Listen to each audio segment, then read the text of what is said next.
So this panel discussion is about decoding the fintech revolution, unleashing the true potential, and our panel members are Mr. Varun Sridhar, CEO of Paytm Money, Mr. Vaibhav S Joshi, co-founder and CEO of EasyPay, Mr. Dhruv Bahl, Chief Operating Officer at Bharat Pay, Mr. Suraj Shetty, Head of Customer Experience, Learning and Development at KISH, and the session will be moderated by Mr. 𝗕𝗵𝗲 𝗙𝗶𝗏, Head of Digital and Technology, Investment Banking, HDFC Bank. My check. So great, I think we just witnessed the big fintech festival last 3 days in Mumbai, and a lot of people would have attended that session, and I think it's the right time to again decode a lot of fintech here for the audience. And one key element that we are seeing here in the interesting panel here is that we are kind of covering the entire ecosystem of fintech. We have Mr. Varun, who heads the Paytm Money, which is the wealth tech element of the fintech. We have Dhruv, who covers Bharat Pay, which is the acquiring and payment side. We have Suraj, who covers credit side, and then we have Mr. Vaibhav, who covers new banking and a new kind of way to reach the customer. So that way, it's a very interesting panel, and I think we have a lot of insight. Before we start, I think I would like to see some comments from each of the panelists here, primarily on what they think in their respective segment, how fintech revolution is happening, and what are the new things that fintechs are offering to the customer, which is making them very relevant in the current market. We all have seen that there's been a lot of scale up of all the fintechs over the last few years, and that would be a good perspective to start. So, over to you. Thank you, everyone. Good to be here, and hopefully this panel appeals to all of you. But I'll start by saying wealth tech in India, till about 2 years back, or maybe 3 years back, was there, but it was not really picking up. But I think the next 10 years, if you look at 2020 to 2030 as a decade, belongs amongst the different fintech sectors to wealth tech. And why is that? Because India obviously is becoming richer, so people are starting to save significant amounts of money. Also, digital, Aadhaar, mobile phones, Jio, etc., have all laid a great foundation for each of us to be sitting here, listening to a panel, maybe getting bored and saying, "Acha stock khareed," right? Maybe at least time productive, right? And that ability to do that instantly has what has changed, I think, India, right? And it is what, and then COVID happened. Sometimes bad things happen and good things emerge out of that. And that's what happened to the wealth tech sector. Last 2 years, everybody all of a sudden decided, I haven't planned my retirement, I have idle money in my bank. Why do I pay my bank so much money for a regular mutual fund? अच्छा मुझे insurance भी खरीदना होता है जिसमें मैं 30% premium charge करता हूँ. So I think all these questions, which were always there. You ask anybody in fintech, anybody in regulator, they will tell you, 20 years nothing changed. What changed? I think people got 2 months of time to think about their money and their bank balances, right? So all of a sudden, all of that changed, and then the new India came, right? And the young India, I think, is fantastic. If there's one promise I have in India, I think that the young India is fantastic, right? People like me, I think our time is over. But the young India is knowledgeable, is willing to take risks. So when people invest in Paytm Money, so we run a brokerage platform, we run a direct mutual fund platform, and a bunch of other things. The biggest change I see, and I'll give you a small example, and I'll stop there. And hand over to my next panelist. I was in this college session when somebody asked me a very interesting question. They said, "Sir, I don't understand what does asset allocation and risk management mean. Can you please explain it?" Right? And because they say all these AMC guys and all of you keep talking about these two words as the golden principles of investing. Right? So I asked the person, I said, why don't you tell me a bit about your portfolio? So the person said, okay, I have 3 mutual funds, I have a large cap, I have a mid cap, I have 2 ETFs, I have an SIP running, then I have some international exposure, and then of late I'm thinking, obviously the person has done some crypto, not with us, with somebody else, and I did not hear the word FD, and I did not hear the word keep a savings account with my SIP. Right? And then I told the person, I said, look, you're already a CFA, because you graduated, you understood asset allocation, and you understood all of that. And that is young India at 23. And what I'll conclude by saying is that wealth was a conversation in places like this. Now in India, I'm very, very happy to say it's become a dinner table conversation. अभी wealth के बारे में, stocks के बारे में चाय पे चर्चा होती है, right? And I think that's fantastic. Thank you. So let me try and put a context from neo-banking point of view. That's what you want to talk about. So I think before that, when I talk about neo-banking, I generally throw this question at audience or whoever is there discussing that point with me. So when was the last time any of you went to a bank branch? If you did, just raise your hand. So there is a gentleman, one gentleman who raised, there is another one. I'm assuming there would be maybe 100 people around here. And two gentlemen have raised their hands in the audience that they went to a bank branch lately. And we will, offline, I'd like to understand why you went. Unless you are bankers or had an activity which was actually physical and you had to do it in a branch. So, Mohit, there used to be a time when, and I used to be an ex-banker. So there used to be a time when on the 29th or 30th of every month, my RM would come from the ground floor onto the 27th floor where I used to sit and say, sir, कुछ FD करो, target meet करना है.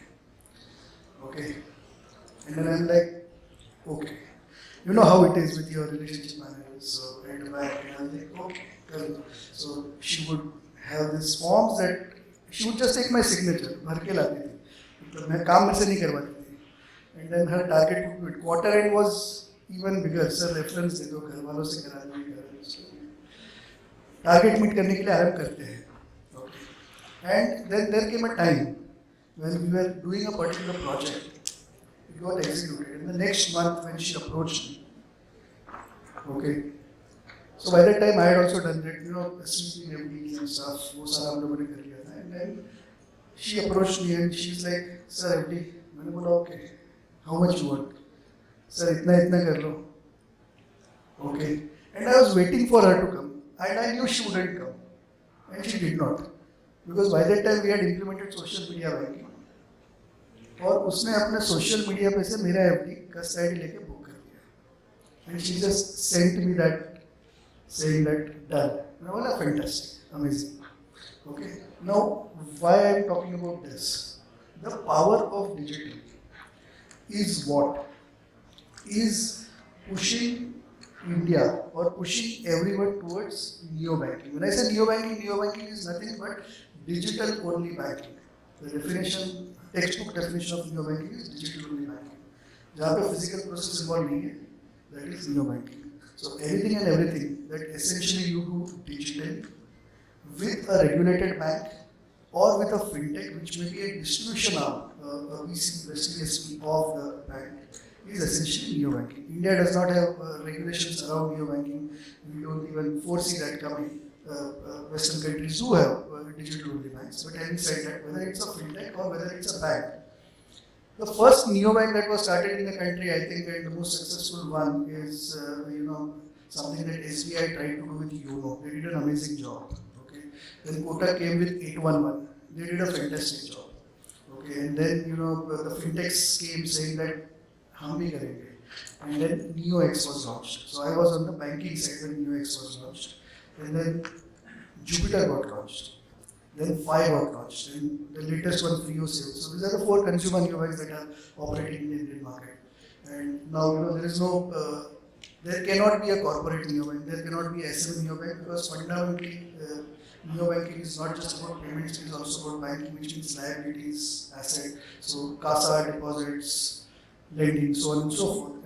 वहाँ पे there are a lot of processes which involve some kind of a physical aspect. So there itself it defeats the definition of neobanking. But yeah, you can have neobanking for MSMEs, micro, possibly small, medium enterprises. So individual current account, sole proprietor account still has a digital journey. Savings account has a digital journey. You can open a digital-only savings account in as little as 2 minutes. Under 2 minutes you can open.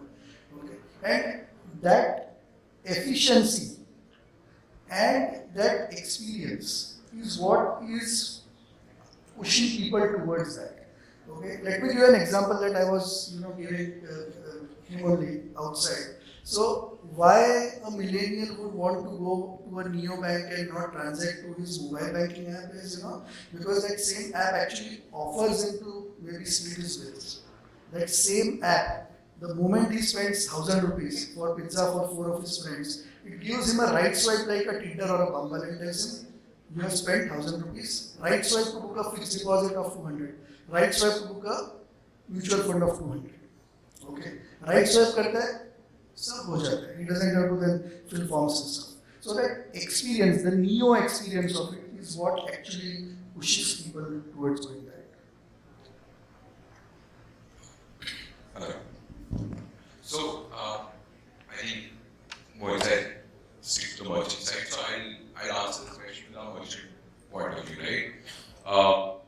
4 years ago, when RFA was being launched, on the merchant side, on acceptance side, there was a problem. Now, that problem, you can call it the merchant side problem, I think it was an industry problem. अगर कोई दुकानदार लेगा नहीं, तो लोग देंगे नहीं, and by virtue of that, you're not going to have growth in digital payments. The problem at that point was MDRs were being charged. Why? Because UPI was still nascent 4 years ago, and you look at the 200x growth that's happened in the last so many years, right? But at that point in time, wallets were prevalent. Loading a wallet costed. Someone has to bear that cost. So the cost was being passed on to the merchant by virtue of that was simply so MDR was the problem. Now that solves a customer convenience problem by basically UPI is basically making it easy for people to pay. But for the merchant saying, okay, I am now going to move from informal economy to formal economy, what is my benefit? कोई benefit नहीं था ना, क्योंकि पहले भी cash collect हो रहा है और collect हो रहा है. Similar, और अगले दिन use जाता है. Whatever he earns today, he has to pay tomorrow. Holding power is only what 5-10% in the middle of it. Everything else is passed through. So I think as an organization, we saw the future then, and we fundamentally said, if we are going to charge MDR on payments, and this is the time when people were charging UPI as well, some of our competitors were, we said then, if you charge for, I often say this, you charge for a haircut and give a free coffee, you're a barber shop. If you charge for a coffee and you give a free haircut, you're a coffee shop. What you earn money on is who you are. We were a payments company, but we were fundamentally not charging for payments. So we said, look, our DNA is actually a data science company.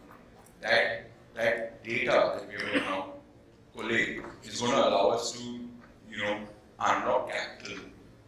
And pretty much, we discussed outside, when we were all standing, is where the money being made, lending, right? All financial services institutions, 80 to 90% of all revenue comes from lending. Baki interchange and the little bit of it is, some of those subscription fees and memberships that you collect. Lion's share is lending. So we said, okay, let's start using this data to do underwriting. Now, 4 years on, that thesis is proven, right? Today in the market, IDF and the Paytm, do everything bigger, better, faster, and Bharat, they are the only two velocity-based underwriters on the merchant side in the country today. And if you look at the larger global context, there may be like 8 or 10 players doing this successfully at scale. So I think the idea was fundamentally to open up growth capital for merchants. And how do you do that? And I think that is the first step to what I feel transformation is going to be, right? I think it's a 3-stage transformation. The first is organizing data, right? Collecting and organizing data. I know people have tried it different ways. People have tried it through ledgers, people have tried it through self-entry, people have tried it through cash organization, through getting access to ERPs. Our system of being in a money flow and collecting funds has worked because greater skin in the game, better merchant experience, better customer experience, and so on and so forth, right? But I think this is step 1. Step 2 is now going to be scaling this, because what will now happen is as you link capital to that information, the person is saying, okay, I want more information to come in. Okay, so POS laga lo, cash entries डालना शुरू कर दो, invoice link करना शुरू कर दो, GST information link कर दो. What you start seeing is now scale through data aggregation start to happen. That is phase 2. When the first 10 rupees was collected naturally, you saw benefit, now you make 10 into 100. I think the third phase, which is when you see a mature ecosystem come, right, and to the point of new banking, is when you start seeing adjacencies grow out because of this, things that we have not seen till today, right? When you start seeing a marketplace for, let's say, invoice trading, sell invoices 95 cents on the dollar, मेरे receivables हैं, मुझे नहीं फर्क पड़ता, आप collect करो, मैं तो मेरा 20% का profit है, मुझे पैसा आ जाए, मैं channel लेके खुश हूँ, I don't mind letting those five, you collect what you want to collect at some point in time, it doesn't matter to me. And you then start seeing credit agencies come out to start doing credit rating of people at an individual basis. How good are you for paying your payables and so on and so forth. So I think when those adjacencies will emerge, that's truly when the ecosystem will expand, in my opinion, both the consumer and the merchant side. So I think that's where the evolution is going to go. Very nice. From the lending side, I would say I would agree with what Vaibhav said. That recently I remembered when Vaibhav was mentioning about the visit to bank branch. I remember one of the bankers mentioning this problem that everyone keeps their money in his bank account, but nobody uses his bank account for doing any transactions. They are using third-party apps. Like for example, for investments, they are going to some other apps like 𝗓𝗏𝗏 or 𝗓𝗏. For payments, they are going to Google Pay, Amazon Pay. For other activities, they are using some other platforms. For stock trading, they will be using some app. So, bank has they have observed that there has been reduced to only a place where money is just deposited and kept, and it's not used on their platform. So, banks have increasingly realized that there is a need to create a 360-degree environment for the customer where he can do all the activities from the bank itself and not be reliant on other company services. And coming to this, I would say UPI, like for example, this was not a worry 10 years back. 10 years back, there were not so many services that were competition to banks, but after UPI, I think the game has completely changed. And right now, entire transactions that used to happen in the bank have shifted to some apps like other apps like payment apps, etc., including say Paytm, 𝗏𝗏, PhonePe, and even some banks have entered these space. So the next revolution, I would say, would be on the credit side, on the lending side, wherein as more small merchants, individual businesses have started using payment services, they have opened up themselves for being eligible for credit. Because the data has flown now into the system, these people were eligible right till now. They were eligible because they were totally dependent on cash. Now, as they embrace digital payments, credit is something that's the next step for them. And at Ring, what we have done is we are enabling merchants to avail credit for themselves for the working capital requirements day to day. And at the same time, if there is a walk-in customer and if he wants credit, the merchant can give credit to the customer through Ring. So, for example, if it's a kirana store, there is a person walking into the store, he wants to buy something for ₹500, and he says to the store owner that, okay, I will pay the bill by the end of the month. The store owner has to then give credit from his pocket till now, because he has to maintain relationships. But now he can give credit from him. So it's like providing credit to the merchant and to the end customer at the same time.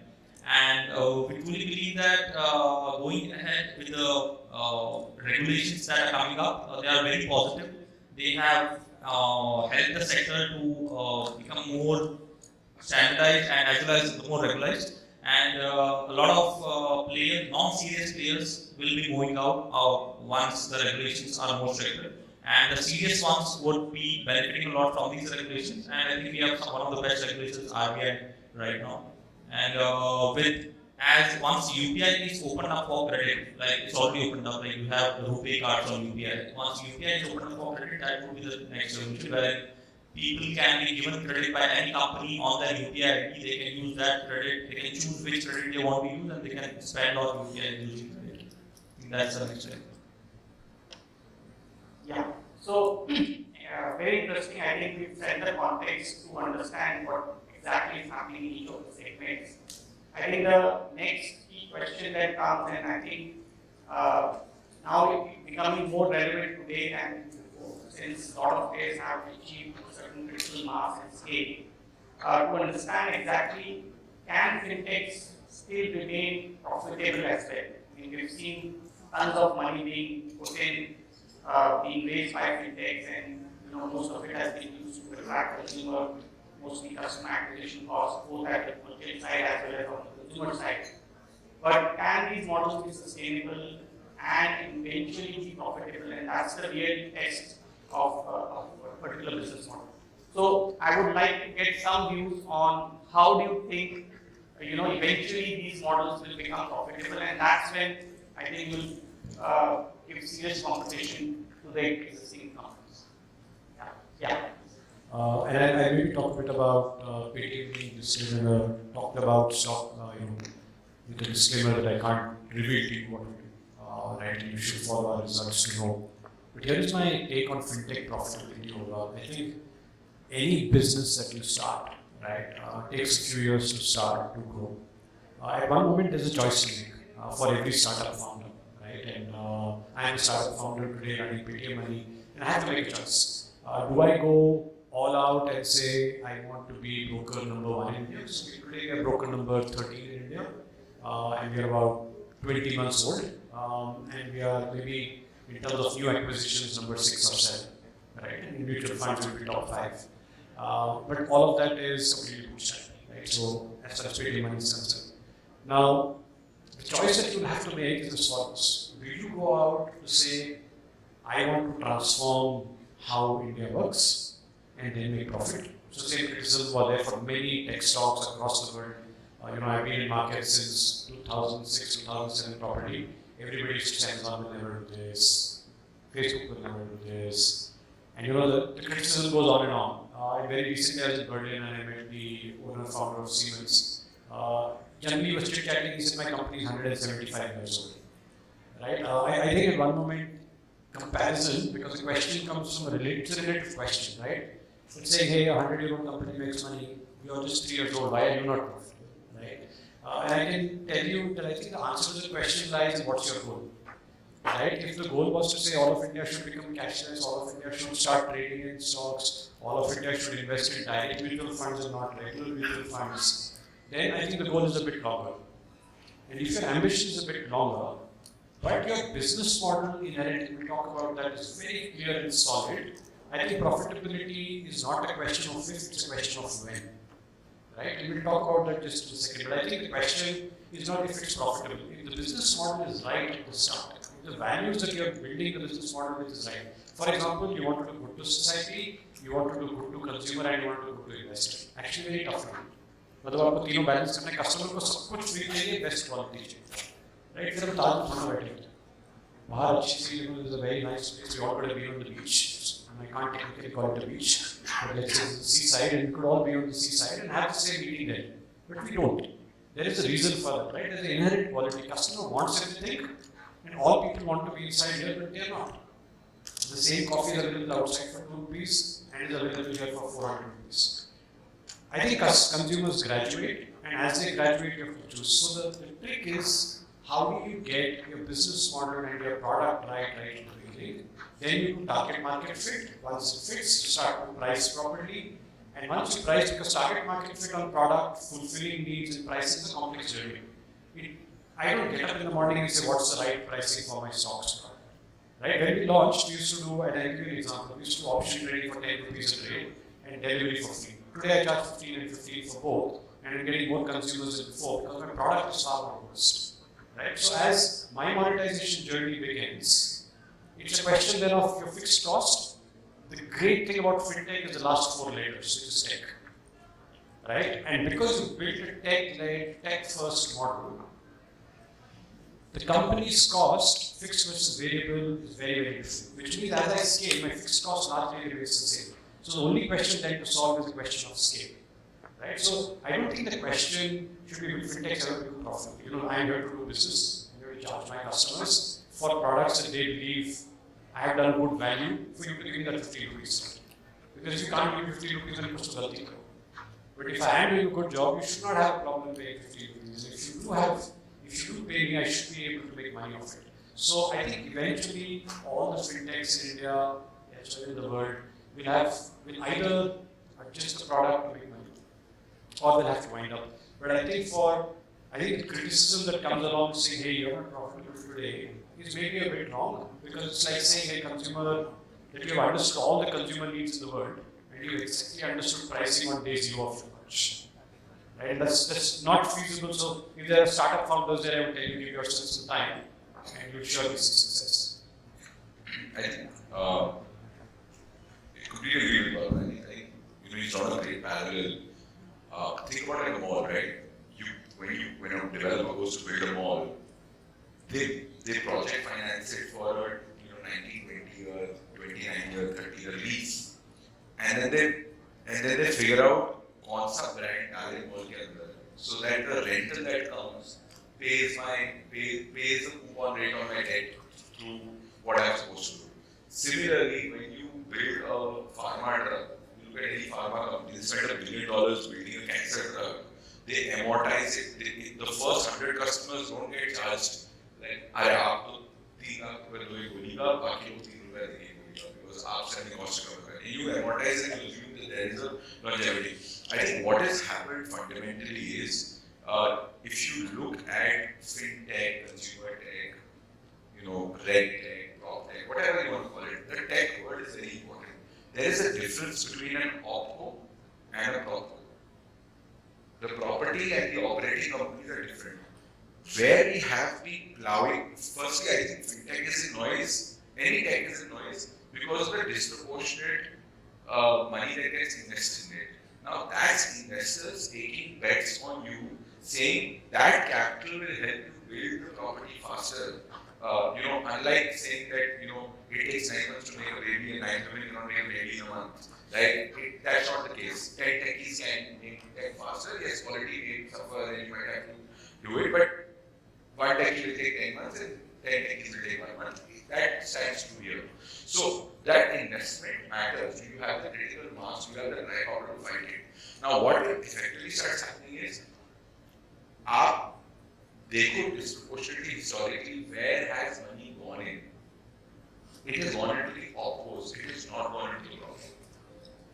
It has, bomb bodies have been thrown at problems, cashbacks have been given, discounts have been given, you have, we have ended up as an industry not amortizing investments on technology. Rather, we said, look, let's get scale today because the absolute number justifies what usse bana denge. Not realizing what it takes to get to that scale is not sticky, it's not loyal. So I think when you talk about profitability, right, what you have to really talk about is, do you have a sound business model? Can technology not just digitize, but actually operate without intervention or operate on exception? The tech tells you, उस बंदे का mutual fund settlement नहीं हुई 48 hours में, please go see, and that customer might actually apply tomorrow. Or this merchant did not get their loan disbursed within 72 hours. Only focus on this customer. You don't have to spend money investing. Everyone saying it takes 72 hours to settle a loan. But tax center सबको आगे को पता है. जिसको नहीं मिला उससे बात. So I think you have to start using technology and the platform in a smarter way to get value out of it. Where I think we need to realize is, Fin has been running for donkeys years. Right? I'm reading this book called House of Morgan. It's one of the most powerful books if you can ever read on financial services. Financial services had good financial services have made money for the last 5,000 years. Bad financial services have lost money for the last 5,000 years. So if you build a good product, it is going to be unit economic positive. Can that unit economics, can you amortize tech such that scale, which is equal to price times quantity minus cost, and when you add to that cost, या तो price बढ़ाना जरूरत नहीं है और quantity आ जाएगा, तो elasticity के लिए है. So I think that simple equation of profit is equal to revenue minus cost and revenue equal to price times quantity, and then mix are going. A simple equation. If you remember that and you just load proportionally on every unit economics, you're actually you're on the right path to profitability. If that discipline stays, there is no reason. You don't need to hire customers will come to you. So I think on the tech side, both of them have covered everything. So let me address this from a slightly different angle. So when we talk about fintech, okay, what is fintech? There are two aspects of fintech, and the way the model is getting developed in the country. It's a B2B and B2C, and when I say B2B, even the B2B2C gets captured over there. But take a step back and understand how the BFSI industry was actually working over here. How were the banks working? Okay, so there is a brick and mortar setup, there is a branch, you go into a branch, you open a savings account. Once you open a savings account, the bank actually ends up giving you interest. Now depending on if it's SFB, it will give you 6.5%, 7%. Okay, if it's a payment bank, 3.5%. If it's a private bank, depending on what bank it is, anything between 3.5% to 6%. If it's a PSU bank, anything between 2.5% to 3.5%, 4%. So you keep money into your bank actually gives you money, interest. Okay, and then if you look at where does the bank make money? So banks make money when they lend it. So there is something known as CASA ratio. So liability versus asset product is the ratio. Okay, so one is a product where the bank actually wants the customer to come in and start banking. Second is a product where it's going to make money. And now there came something known as 𝗕𝗵𝗲, third party products. Bank आपको call करके insurance बेचता है sir ले लो. Okay, so and then suddenly the liability P&L, there is a guy who is managing that P&L. यहाँ से भी कैसे पैसा बनाऊँ? So why I am giving this example is in fintech you have payments, okay, which essentially is or has been the foot in the door strategy. Now I am talking about 30,000 feet. I am not talking about ground level. So payments has been a foot in the door strategy. You acquire a customer for payments. UPI में क्या हुआ? All the TPP consumer facing apps went ahead, acquired the customers, and then started giving services. First was payment. So you scan the QR, payment is done. Then you started getting other options on that app from a consumer perspective. Okay. Today, so one of the largest UPI players in the market, his ad comes on TV and there is Amir Khan and that, I forgot it, other female, some, Aliya Bhatt. So they come and then, road pe hote, signal pe traffic cop, bike insurance. They are not selling scan, pay, they are selling insurance. You know why? 40% of that company's revenues are through insurances. That is how they have monetized their customer base. So when Dhruv says that we are not a payments company, we are a data science company, that is what it has come to today. So, and why I was giving you the example of banks was because that's actually how banks started. Savings account, lending, TPP products, and you start creating enough and more monetization points towards the customer, from a customer. Then there is something known as average revenue per user. Okay, what is the ARPU I am deriving? There is something known as LTV, what is the lifetime value of this user? Okay, you capture, so fintech actually concentrates around that. All the payment companies, whether it was a UPI company, AEPS company, a BC was providing domestic remittance, eventually are pivoting towards that. Okay, the digital lending companies who have been doing it for years, they are trying to now provide better products, essentially bringing the unsecured into the secured fold and so on and so forth. At the end of the day, that's where the game lies. Sorry, in the interest of time, let me just take up the other. I think in the interest of time, we would like to open the forum for any quick questions. Couple of questions.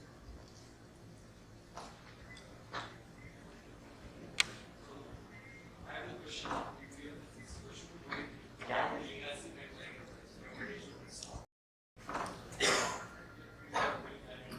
Yeah. No. So I think as a bank, as an incumbent, we recognize the need and the changing consumer behavior. So I think as a bank, we are investing a lot in making ourselves ready in terms of digitization. There is no two ways about it that fintechs have changed the game for the consumer, and I think it's becoming more and more consumer centric. And we also as a bank have to be what the consumer wants. So I think you will see facets of a lot of digital offerings from HDFC Bank as well as we go ahead. So there is no two ways about it. We take this challenge very seriously and we are all working. I think I would agree on that. I even have an HDFC customer, so I give you the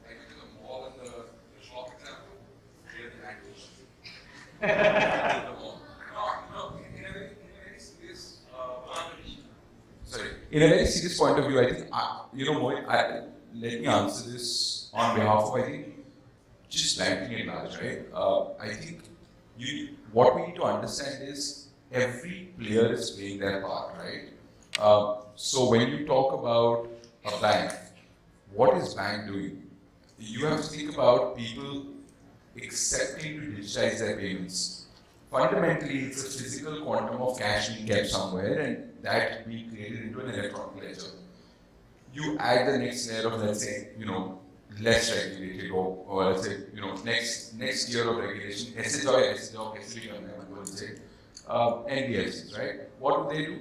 They recognize that, look, I'm not holding on to the average person's 𝗕𝗏𝗏's paisa. I don't have that weight of the shoulder of the world on my shoulders. So I can be a little more risky. So what do they also end up doing? They also go to that customer who might be slightly risky, who might need slightly more.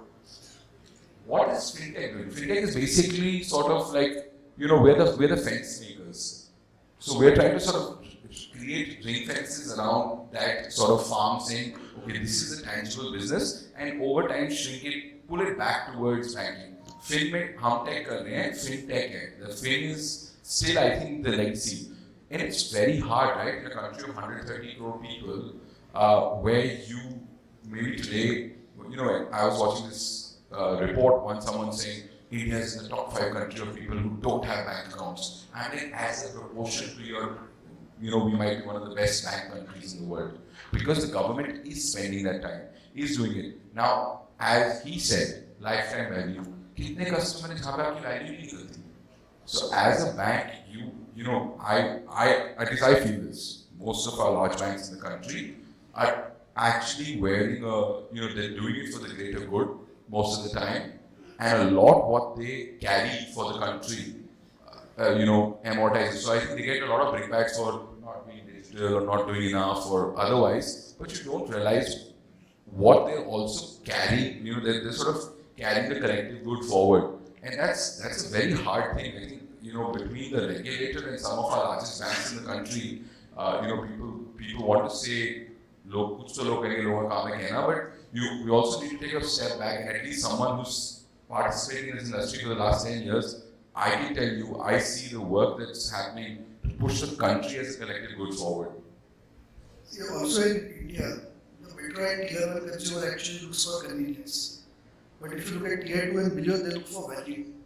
And that is where the game lies. So if you look at fintechs, what they are doing today, and that is what Dhruv was also stressing upon, is distribution of financial products in a far better way than what a brick and mortar setup would do. That does not defeat the purpose of brick and mortar setup, because at a convenience stage, the brick and mortar setup is already servicing the customer, maybe in a different manner. If you don't go to a bank branch, the bank RM will be coming to you, or maybe if you go to 𝗕𝗏𝗏, they will have this, you will see a lot of these bank guys, because okay, customers, he will say that the RM goes over there. And digitizing, yes, they are also digitizing. See, India as a country, there is tremendous amount of, look at the population. UP probably what is the 6th largest populous country, can be the 6th largest populous country in the world if it was made a country. So I think there is a lot of scope, and we don't have banks the way US has the banks. So fintech and banks can coexist, and because of the, 30 more seconds, because of the strong regulator, when the regulator does not want to license the fintechs in a particular manner, fintechs have to ride on top of banks. Okay, so with that, we end the session, and thank you so much for sharing your views. I think it was a fantastic discussion. This debate will keep going on, what kind of value fintech will offer, and I think we have seen so much change happening in the last few years with the advent of fintech, and I don't think technology will change the way financing happens in this country, and it will be for greater good is what we feel how fintech will evolve and have its place in the larger ecosystem. Thank you so much. Pleasure. Thank you so much, sir.